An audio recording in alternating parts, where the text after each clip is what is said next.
Good afternoon, all. Good afternoon in our third day afternoon lecture. As our lecture just finished at 11:30, so participants are joining. Till now, in all session, we have participant more than we can say 125. So all the times we have around 125, 120, and like this range. So I think all will join in the meantime. So I would like to introduce our guest today. Dr. Asim Misra, working as an assistant professor in the Department of Management, Birla Institute of Management and Technology, Greater Noida, Hyderabad. He is an expert in operation and decision science, and before that, he have obtained his master degree from Thapar University, Patiala. He has published many research paper in good top tier A class journal. So, Dr. Asim Misra himself will assist you and will tell you about his lecture. And as per the title, it is going to be relevant to the sustainable manufacturing at international level, or we can say the ecosystem at international level. So we have been discussing about three pillars of sustainable manufacturing, like economic, social, as well as the environmental. So the theme is directly relevant to our FDP, and Asim Misra sir will put light on it. Sir, over to you, sir. You can unmute yourself now, sir. Thank you for your kind introduction. Good afternoon, everyone.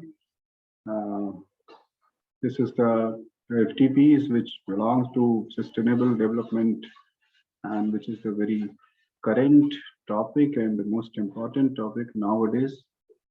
So this is the third day of this FTP. So I hope most of you are already being aware of listening to few lectures related to the same topics.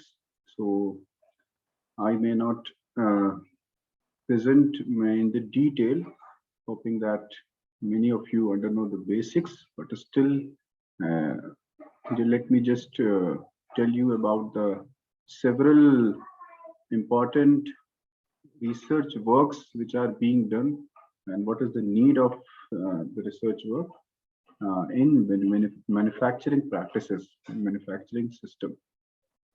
So let me just allow me to open I'll share the screen.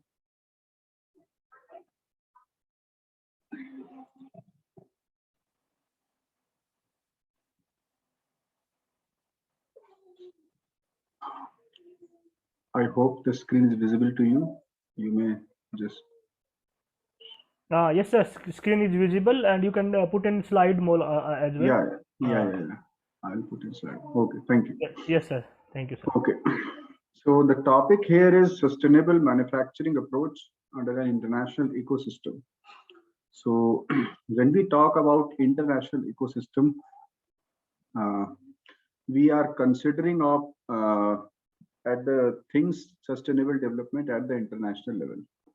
See, why we say that the development or sustainable manufacturing, as far as my area is concerned, is international, or as far as any of the area in sustainable manufacturing.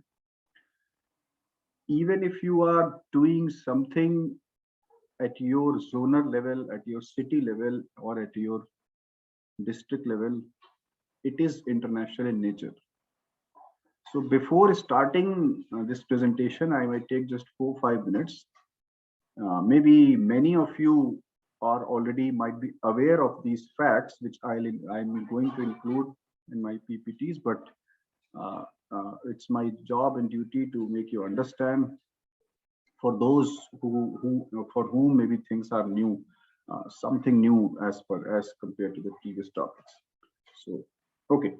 So when we say sustainable development of the country or of the nation, or sustainable manufacturing, anything which is sustainable, the first point in everyone's mind is that to save our mother earth, to save the environment. Now, what is happening to the environment? Why we want to save? We just take one simple example. There are many things happening. You know that in Earth's atmosphere there is 78% nitrogen. 21% oxygen. And these are the some approximate terms. And remaining in 1 or 2%, there are all sorts of gases. All these gases are mostly known as greenhouse gases, which are harmful to the environment. Even 0.%, 0.5%, 0.1%, 1% increase in the greenhouse gases, such as carbon dioxide, may harm the environment in the sense of temperature variations, global warming, pollution, many diseases, especially to the human society. Now, when you are in a kitchen, a mother is cooking food, and that LPG is converting into carbon dioxide as a residue or as a exothermic gases in some percentage. Now that carbon dioxide you won't say that it won't say that I have emitted from this kitchen, I will stay in the kitchen itself. It will go outside. When it goes to outside, it won't say that I belong to this particular society. The percentage of carbon dioxide emitted in the atmosphere belongs to this society. No, she will go to upside to your city. Then in your city also, it never says that I belong to particular city or a particular state. So in that sense, the carbon which you are emitting is going to the atmosphere, and it is not that it is coming from your country. You cannot figure out. It is going to the planet. So that is why who will understand that how much carbon one is emitting? There is very difficult to identify. So anything which is being emitted in order to harm the environment is international in nature, or you can say you are directly means harming Mother Earth. You are not harming your city, you are not harming your district, you are not harming your country. So what manufacturing approach is related to that, I'll just rush for a few starting slides, hoping that you already have covered many times, but still I'll include everything. So why we talk about sustainability? Why are we worried? What sustains? Who are we? So when we say that greenhouse gases are harmful in many sense, global warming is one issue, and it will create a pollution, it will create a lot of environment. The air is not smooth enough, air is not pure enough, what you exhale as an oxygen. So it is just like a life cycle. Your life is disrupting. Many issues are there. Not only the carbon emissions, many other issues are also there in sustainability. So why then, what are the solutions? We want the sustainable development, which means that the needs of the present without compromising the availability of future generation is a sustainable development. Once you have so much 1,001 crore rupees in your hand, so whether you are thinking of your coming generations or you are only using all sorts of money in, because things are non-renewable, coal is non-renewable, one day or in due time it will be finished. So we have to be careful right from the instantaneous time, so that our future generation would not be disrupted. The life should go on. Then we see that what is sustainable procurement, how we procure things. Taking social and environmental factors into consideration, we must have procurement decisions that involve several economic and traditional parameters, risk implications for society and environment. So how we will then develop this sustainable environment? If anything what we are doing, not in terms of manufacturing, in terms of anything, should be sustainable in nature. What are the steps how we can reduce the environmental impacts? So basically my presentation will turn around the manufacturing, distribution and supply of products in the manufacturing system by taking care of sustainability, sustainable manufacturing, sustainable distribution, and sustainable consumption. So it's kind of a sustainability in supply chains. So we must identify the suppliers who are low impact, fair trade, and environmentally friendly, because supply chain is like a chain. So everyone is connected to every other fellow. So it's not that you are very doing sustainable development. You must identify your predecessors, your successors, who must be follow these environment conditions, this environment friendly. You must use all your materials that can be recycled in nature. You must reduce waste by reusing your packing material as opposed to throwing it away after one use. This, all the products in the packaging part must be reusable instead of throwing. Although it is not happening right now, we must have to think. Everyone is not, there is no kind of a global innovation or a revolution that people are attractive towards throwing plastics and throwing the packaging material, means saving the packaging material. They just throw it. Awareness is very, very important. Maintaining a healthy work environment where employees feel respected and valued. So this you all know, there are three global impacts of sustainability: social, economic, and environmental. And these are some of the examples. When you want to be economically sustainable, you must reduce the poverty of reduction. You must have the value for money. You must have economic regeneration. I will just take one example for value of money. Products must be made very sustainable in nature. And we can look around our daily lives, we can see that there are many, many opportunities where we can change the methods of the use of product so that it become more and more sustainable as compared to the previous. Just take an example of a toothbrush. A toothbrush which you use, normally let us consider one person uses three toothbrushes in a year. Every 3 months or 4 months, you have to change your toothbrush. People change. And let us suppose there is 6 billion population and only 50% of the population uses toothbrush. And then 50% each uses 2 times in a year. Annual consumption is 6 billion toothbrush. And you just throw it off, which means the amount of plastics equivalent to the 6 billion number of toothbrush is being thrown to the environment that it cannot eat. They are completely non-biodegradable. What should be another idea in its manufacturing? You might have a toothbrush just like your razors, because 60% of the cost is in its stick and 40% is in bristles. Is there any innovative toothbrush in which you can change the bristles and you can retain the 60% cost of the plastics? Economically also viable and environmentally also viable. So the amount of plastics which you are throwing, you will only throw the bristles. You need not to throw the whole toothbrush. Even if a 50 gram, 20 gram toothbrush, 6 billion into 20 gram, you just calculate how many quintals or how many tons of plastics are being, just for the sake of no reason, for no rhyme or reason. So this just simple thing has not been implemented.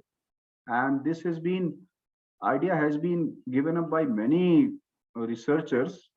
And now I have seen a news 6 months, 8 months before that Colgate has done a patent of this. Now you will be having this bristles, which can be just like your razors, man razors. The blades you can detach and that you can retaining the stick, so that you can be, should be economically sustainable, environmentally sustainable, and socially sustainable. So in that sense, the manufacturing ideas should be set like that. Your product should be sustainable. You must save everything. Then we see that there are many other things in distribution as well as in supply chains. A machine is running. It is utilizing some electrical energy. Electrical energy is coming from the thermal power plant. Thermal power plants is using coal. Now coal is non-renewable. So if you effectively utilize your machine in your manufacturing system such that it uses minimum amount of energy, electrical energy, indirectly you are saving the coal. Point number 2, a machine is running, it is definitely emitting some gases, which definitely emitting some carbon emissions. If you are running a machine at a speed of, let us say, 100 rpm, then carbon emissions are means, let us say x, and if you are running at a speed at 200 rpm, it is 2x. Is it required to run a machine at 200 rpm with the same production rate? So that you need to optimize.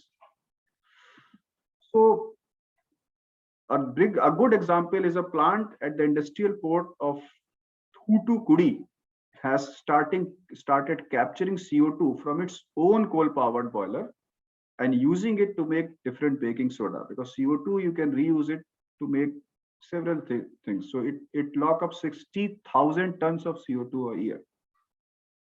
This innovation, this initiation has been started by several industrial plants, and it is not at the end of industry, it is at the end of everyone, even an end user also. So most of the supply chains focus on raw material, work in process, and finished goods. Inventory in landfill, cost borne collectively by society. It must reduce harmful inventory, unlock unused value, cradle to cradle design. I have given you a simple toothbrush example. Now, everything in the supply chain, right from the manufacturing till its disposal, everything will be minimized. So improve environmental performance, product design can play significant role. So there are many challenges as we can understand in order to work in a sustainable environment, in order to do things which are sustainable for nature. So this research work which I am presenting, I may not go into much deep, it involves a lot of calculations and all that. So the overall idea is to develop a manufacturing network model considering an international ecosystem where a product is being produced, is being exported, supplied from one country to another in some duration of time. So what sorts of things are introduced in manufacturing a product and supplying it, distributing, wholesaler, then retailer, then supplier, and what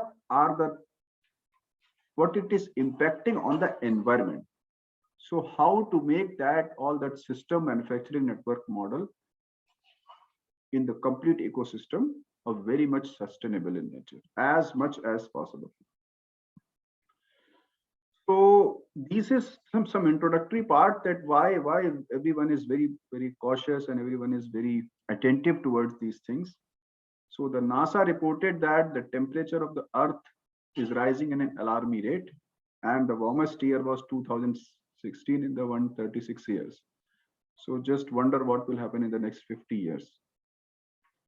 The surge in the level of CO2 has raised average temperature of Earth, causing global warming, everyone knows.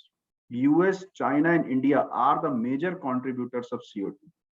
28.21%, 15.91%, 6.21%. Where the global manufacturing sector itself accounts for 20% share.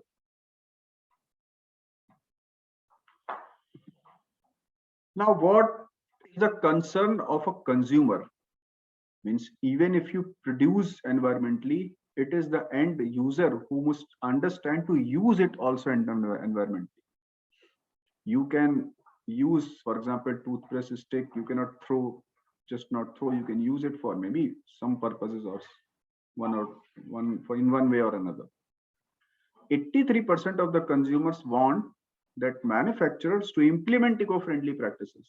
Everyone wants. We want that it should be done. We think as a consumer, we should save our Mother Earth. We want manufacturer to produce like this. But 22% customers are willing to pay more eco-friendly products. We don't want to pay more. If somebody say that products are eco-friendly in nature, we don't buy organic foods because they are costly. Even if they are not 50%, 25% costly, we are not going to pay. So what should be done? You don't want the cost of your product to increase because the consumer will not pay, the customer will not pay. On the other hand, you want your product to be sustainable in nature. Then what should be the solution? Because if maybe if you will make the product more sustainable in terms of its reusage, in terms of its means carbon emission, in terms of anything, definitely the cost may go high. So everything revolves around the cost.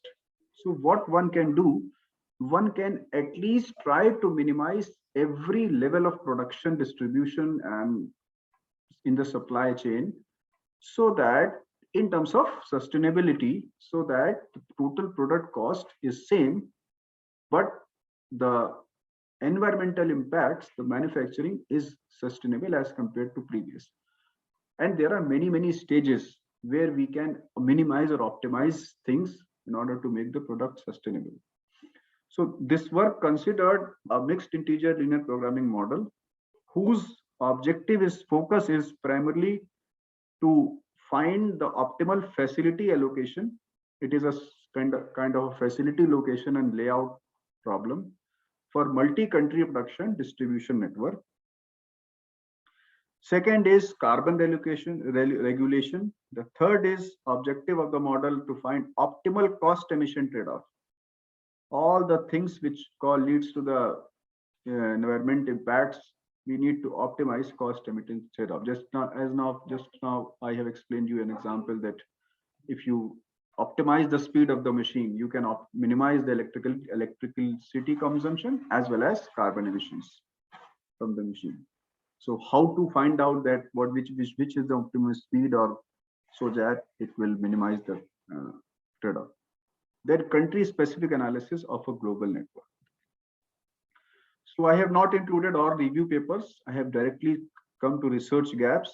The research gaps of the currently work done in this area is the production is limited and the distribution model for global facility network. It is in the local environment. The models are limited that provides country-specific analysis, only country-wise, not the international analysis. And the models address environmentally sustainable in global facility network. Even if some global facility models are there, they do not consider some points of carbon emissions or something like that. So the questions arrive from the gaps are how to design a cleaner production and distribution model for a global facility network, how to develop an approach that will also provide a country specific analysis, should be more dynamic, model should be more dynamic. It would work for n countries, that it will also work for one single country, put n equals to 1. How to develop environmentally sustainable model, and then what is the optimal emission cost trade-off. Now there are many costs involved, right, from the production till distribution. So some of the assumptions must be taken. So before we come to the assumptions, what assumptions we have taken, we have tried to generalize as much as possible, but some assumptions we have taken. First, we should understand what is the problem statement. So this model is a multi-product. There are many products, not one product. It's not that one product for one particular product. Multi-facility. There are many plants, not one single plant. That we have taken one plant of each country. Multi-period. There are time periods are multiple in nature. It's not that the time period is only for annual or for something like that. One single time period is there. And multi-country. There are many countries where manufacturing and distribution is being addressed. What will this model regulate? This model will regulate carbon emissions due to production of your product, holding, inventory handling, inventory holding, and transportation of the products using carbon cap and trade policy. This carbon cap and carbon trade, I hope everyone understands that what is carbon trading and carbon capping. Carbon trading is something like that. for example, people who are very less uh, carbon emissions, or Switzerland, Europe, because of very less population. So they they do carbon trading. They will means seek projects from the India. They solve the projects and take the credit that we have minimized their carbon emissions to that uh, level. So carbon trading, something like that. The emissions from logistics are considered to be fixed emissions and variable emissions. So both fixed and variable emissions are considered. Fixed emissions are the amount of emissions associated with carrier selection, what carriers you are taking for transportation, distribution, and production. And the variable emissions are the function of the whether how much the distance is traveled by the carrier, what are the number of trips required by the carrier, what is the mileage, what is the type of fuel using emission. So the basic objective, the overall objective of the proposed approach is to find out the optimal facility selection that minimize the overall cost, including carbon emission cost. Other costs are also included as well as carbon emission cost. So we say that, as I mentioned, that there are some model assumptions which we have taken in order to make the problem, understand or solve the problem. Facilities are selected and predefined set of candidates, means the facilities, we are not uh, doing the facility planning layouts. We are not locating the facilities, they are being already located. We have to just decide which is the best facility. The production cost and market demand are dynamic but known for each product in each period of quantity. They are not completely stochastic. They are dynamic, they will change, but you have to change, you have to give input. They won't change dynamically, stochastically within the model. They have, with some certainty, at some period they are fixed. Maybe the period will change, or the your interval will change, then the demand will change. Because the demand of the product will only reflect the production, the amount in production and the amount to be distributed and transported and all these things. The capacities of the plants are known. Capacity is not changing. Capacity of the plant means the plant can manufacture 1,000 products in one day or 1 month. Maximum capacity. It is fixed and known of plants as well as warehouses. Import and export cost and depreciation expenses are calculated per unit of production. Carbon emission is calculated for production as well as storage as well as transportation. At every level, the carbon is emitted. At manufacturing level, I have explained you the simple example. And in that way, anyway, the carbon emission is there. We have only one type of carrier is considered with known volumetric capacity. Now we have not taken all sorts of carriers. Some things we have fixed as constant. So this is the objective function. This is a mixed integer linear programming model. I may not go to the much details, complicated. We'll just say that we have, this is your production cost. This is your inventory holding cost. This is your transportation cost. This is your import export duties cost involved in. This is depreciation expenses. This is interest payments on loan, and this is carbon emission cost. So total cost will be sum of all this cost, and we will minimize the cost from T1 to T, means for the different time periods. T stands for time periods, means for each cycle. Maybe our planning horizon is 1 year, 2 years. And from small c to capital C, these are different countries. Means for one country we will calculate, and from other country we will see that for the different countries. So this we need to minimize. And this is my constraints. Just this can be dragged. Yes. So obviously everything has constraint: capacity constraint, continuity constraint, inventory balance, and carbon emissions, carbon cap and trade optimization models. So these are my other constraints and limitations, or the given equations on the base the formulations.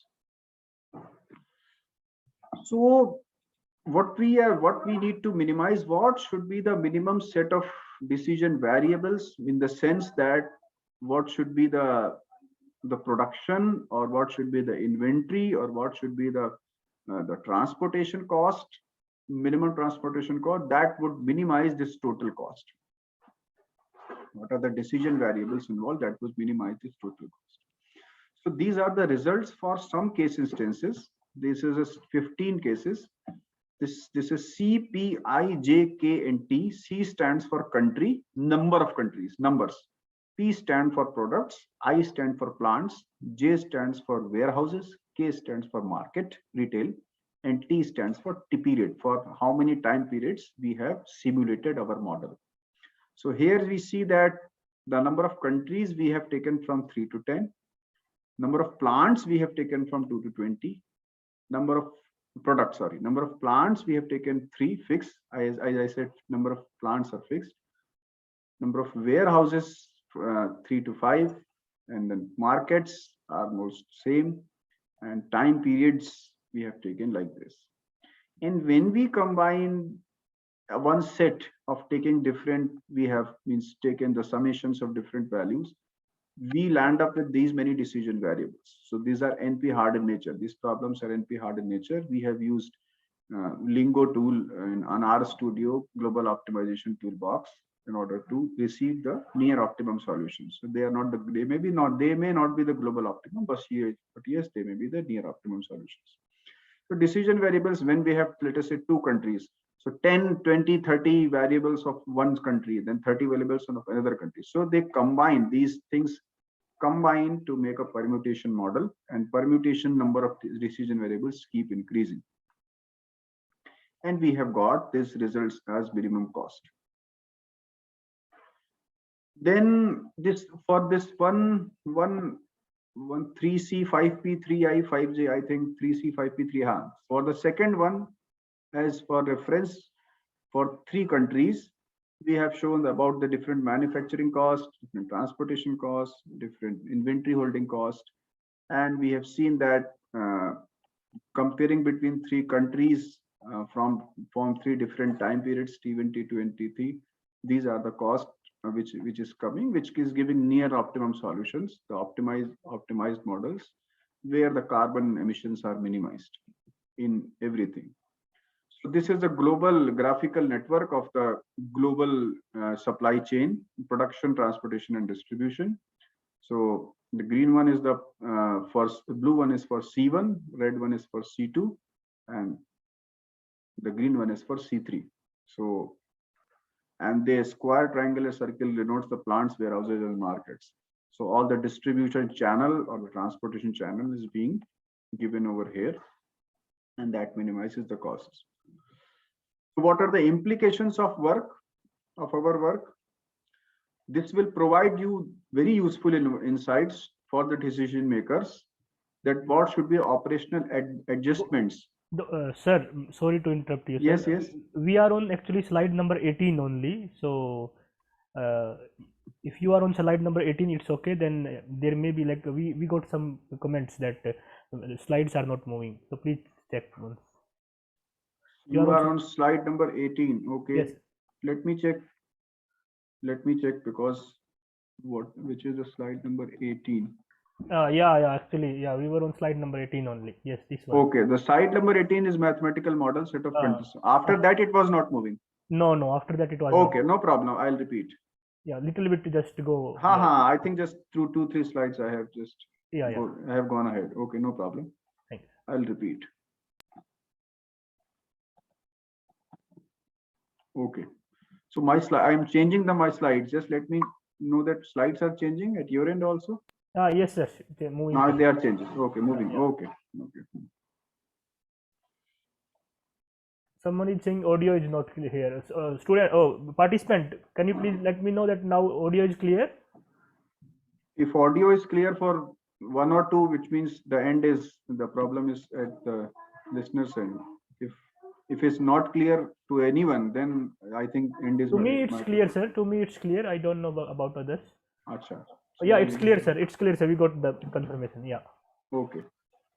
So the 18th slide was set of constraints, where we have set some constraints for capacity, inventory, as well as carbon emissions. Equations, basically. Some are equations, some are constraints.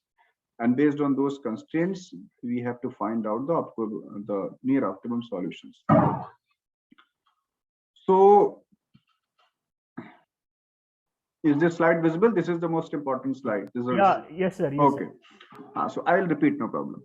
So here we have taken 15 instances, and this CPIJK stands for country, product, plant, warehouse, market, and period. It is mentioned what does it stands for, which means these are numbers. If we take any serial number 4, which means we have taken 3 countries at a time, 15 number of products, 3 plants who are producing means these 15 number of products, and maybe some plant is producing 5 products, something like that, and J number of warehouses from where the products will be supplied to warehouse, the wholesaler, and 7 is the market, from the wholesaler to the number of markets, and 10 is the time period. For how many time periods? One time period means for we have simulated for 10 time periods.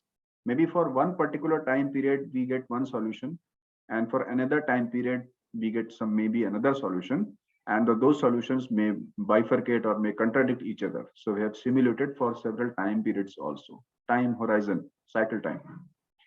And when we take any set, we land up to many number of decision variables, because this will be going to permutation.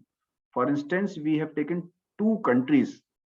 2 countries means the model which I have seen, I'm going back, the model which I have shown you, this is for one country, one particular country. We are actually at the minimum level, we are working on a national level, and we have maximized this to international. So all these, this complete model will include the parameters of one complete country. If you will change the country, all these parameters will change. So that is why here we see that there are large number of decision variables for 2 country, 2 plant, 2 product, 2 plant, 3 warehouse, 2 market, and 3 period. There are 1896 number of decision variables. So this is kind of a permutation. So since so much decision variables are there, and this is an iterative process, this is an NP-hard problems in which we solve through the meta heuristics approach. So in this approach, we have used the R Studio in a global optimization toolbox. Although our next research venture is to use genetic algorithms or simulated annealing in order to solve the global optimization problems. And this is the CPU runtime, and this is the objective function value, the total cost involving everything, which will take care of reducing the carbon emissions with minimum as possible. We may not say that this is the global optimum solution, because the problem size is very, very large, but very near to the global optimum solution. So we say that as the problem size increases, your computational time will increase, your optimized result may wake from the global optimal solution, but means it will be as near to as global optimal solution. When we say for the serial number 15, the number of decision variables are very large. It took 51 minutes to in simulation, and this is what we got. So what are the implications from these results? That must be understood. I have again changed the slides. So this we have taken one data for one alternative, 3C5P 3I5J. So this 3C5P 3I5J is option number 2. So for this we have plotted several costs also, means we have shown 2-3 costs separately for 3 countries. The countries are 3: manufacturing cost, and the transportation cost, and the inventory cost. Some cost we have shown, and under the 3 time periods. So we see that how these cost changes if you take different means 3 countries at a time, means the supply distribution channel of 3 countries. So there may be, even in 3 countries, there may be factorial 3 possible solutions. 3 to 1, 3 will produce and will distribute to 2 and 1. 1 will produce and will distribute to 2 and 3. Only 2 will produce and will distribute to 1, something like that. So this is global optimized solution. So this we have shown for the network for one single serial number, that the second one, only one. The other alternatives are very large. So we have 3 cities, 3 countries, C1, C2, C3, and with plants, warehouses, and markets. Production plant, the distribution warehouses, and the retail markets. So this is a channel showing you the supply chain network model, where the manufacturing, distribution, and transportation of products is being done in that way. Means one-to-one relationships between the different countries and their plants and warehouses. So let us see, if we say that one country is C1, so in C1 there are many plants and then many warehouses, and then C2, then different plants and different warehouses. So in that way, we have understood how the network model works, and the whole sole objective is to reduce the carbon emissions.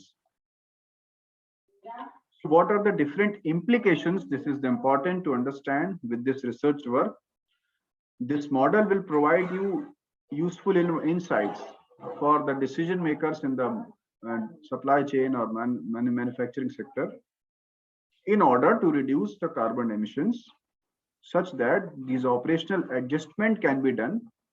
Means what should be the inventory that should be held, what should be that, in what amount of economic order quantity of transportation, what should be the transportation cost, so that the carbon emissions are reduced, because we have taken that carbon cap and trade as a decision variable, as an under the objective function.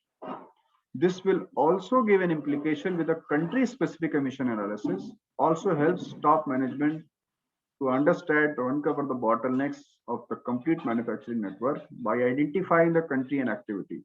Because you can plug and play with different countries, you can change the country specific, you can get the solutions, intermediate solutions, also by debugging, by doing partial coding, by partial running the code, and understand that what that particular country is emitting, what amount of emissions, and will it is distributing or transporting from one country to another, then what amount of carbon emission is there.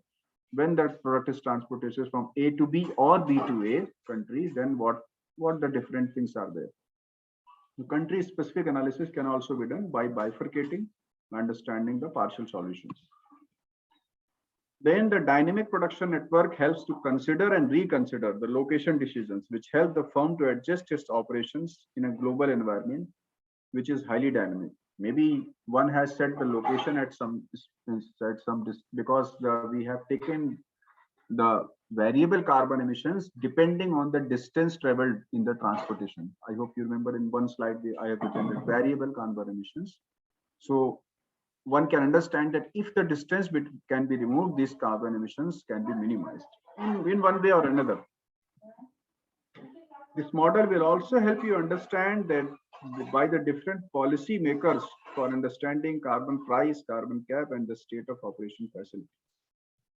So the basic conclusion is that this work provides you the joint decision of facility selection. You will select a facility, product distribution, and the number of tips required between the operating facilities. This will provide you carbon estimates for each country, and the policymakers may consider the model as the guidelines to framework the carbon regulation policies, that your country must not emit that much amount of carbon, depending on its capacity, depending on its minimum requirement for the production. It's not that we can make a carbon neutral. Making a carbon neutral is kind of a bit impossible things at this stage of supply chain, but we can minimize. But we can understand that at what minimum level we can impose carbon regulations. It can also give guidelines to different policymakers to regulate carbon emissions in global production network. And as a future done, it can be incorporated to stochastic parameters, because we have not varied the demand. Demand is not dynamic in nature in a real-time environment. It changes, but it is known. For a period of time, it changes. We can change manually, but it is known. So stochastic modeling can be deployed as a future research, can be extended. This work can be extended as future scope, where the demand must also be impulsive in nature, dynamic in nature, with some mean and deviation value. As we normally in our work, we take demand as running with some demand variations. So with this, these are some of the references, and I hope if you have some questions, then you can shoot. If I'm able to answer, I'll answer to my great potential. So thank you, everyone. Yeah, thank you, sir. Actually, I received some comments that please share the link. So it would be better if you, sir, please open that reference link so that they can take a picture and they can go through these papers of yours, and so that uh, uh, they can learn the technique in more depth. So Uh, apart you, from, you, you can take picture of this PPT yeah, references. apart from that, if you have any question, you can please ask now. Participant, you are open to ask question now.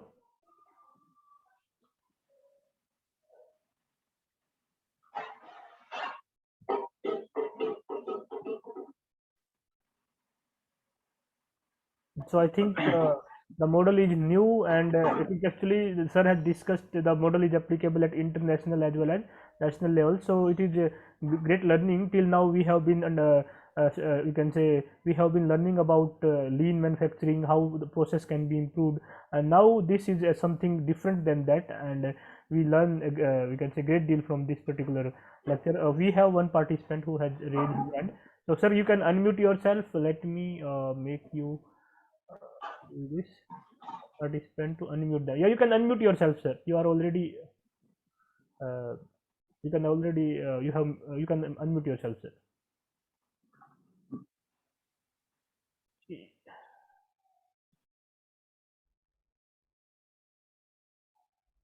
Yeah, number two, FTP 251. I don't know, sir. So you can unmute yourself, sir.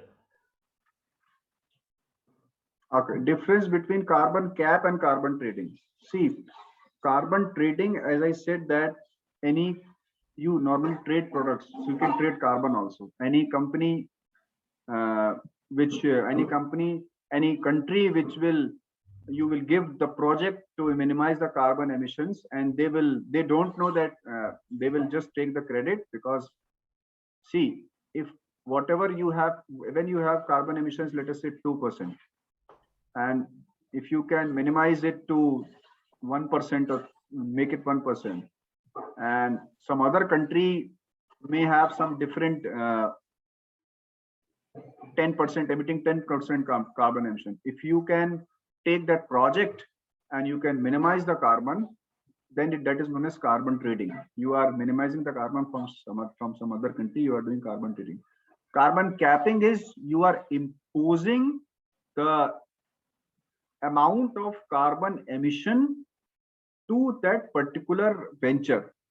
For example, a government imposes, see, a carbon cap, imposes a carbon cap on any manufacturing entity, that how much, that first it will ask from the manufacturing entity that how much carbon, means you, how much you can make your manufacturing enterprise as more sustainable. So they can tell anything. We cannot minimize carbon emissions less than 8%. But there is a proper, means, investigation. There is a proper procedural steps where one can understand that this much emits, you can emit only that much carbon. You can cap on the carbon percentage emission of any manufacturing industry. Nowadays, you might have seen in your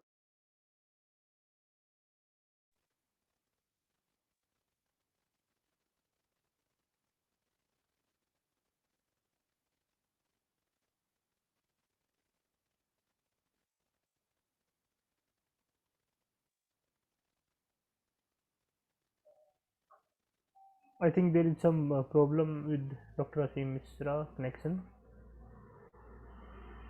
Sir, can you please try to unmute yourself now? Let me see. You can unmute. I have given you the access to unmute yourself. Sir, I am Yeah. able to unmute, sir. Yeah. Let the sir come Yes, if you will yes, join. yes, Yes, sir. yes.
Hello, hello. Yeah, actually, my battery was gone. I was not aware that my laptop was completely shut down. Yeah, okay, sir. Okay, No I problem. have just put on battery charging mode. So carbon capping and carbon trading are two different things. Carbon capping is whenever the what amount of carbon when you are allowed to emit, then is carbon capping, and the tax or the charges which you have to give to the company, means which you have to give impose, the government imposes that if your company will emit that much more than that much carbon, you have to pay that much tax or that much fine, you can say. That carbon taxing is different to industries. In that sense, simple sense, you can understand, one has to pay fine taxes. That is carbon trading. So if you have given some project to some company to minimize carbon, and if they are not able to minimize, you can impose tax or finance. That is trading. Capping is that you will cap that how much amount, 2%, 3% you are want to minimize. So quantity is capping, and the money involved in that quantity in terms of taxes is trading, means trade tax. I hope I have answered. Yeah, next, please. Anyone Yeah, else? sir, often Yes. we hear the comment that man-made carbon emissions are much less compared to the nature-induced carbon emissions. So, how true is this? Are there any studies to put some facts? Nature induced carbon emissions, I am not aware of the fact, I'm sorry, but yes, it is there. You are right that man-made carbon emissions are less as compared to the nature made, but there is definitely a link, if I am not wrong, because the nature which is emitting the carbon is also has some dependency with the man-made. So there is a link. Right now I'm not aware with the link Yeah. between the man-made and the nature-made, but yes, both are dependent on each other. If one will increase, another will decrease, something like that. It is, I Okay. think, something like that. Thank you, sir. Thank you. Yeah, sir, some participants are asking that the same the paper which you discussed, can you please share the link of that paper too, so that they can go through the models? So whenever you can WhatsApp me, sir, whenever you have time, I will WhatsApp in the group. Yeah, sure. Yes, sir. Any other question, participant? Sir, I don't think that there are other questions. So, Okay. so sir, very informative lecture, and I would like to say that these kind of lectures should be, I can say, again and again, because it discuss about the sustainability at international level. So very few people have the knowledge, very few people have the methodology how to come across with these kind of problems. So thank you, sir, and we Thank will be you. in touch. Yeah, thank you, sir. Thank you so much. So may I leave now? Yes, sir. Yes, sir. Okay. Thank you. Thanks all. Thank you. Bye. So dear participant, so this is for today, and we will continue tomorrow 10 a.m. with another expert. So the another expert will also be on the sustainable manufacturing. So I hope that you are enjoying the lectures, you are enjoying the variety of expert which I'm trying to bring in our FDP. And once again, I would like to say that if you have your own some expertise or something you want to share, you can tell me on my WhatsApp. I will find time for you. Yeah, thank you everyone, and stay safe. Nowadays COVID is again coming back, so stay safe and stay healthy. Thank you everyone.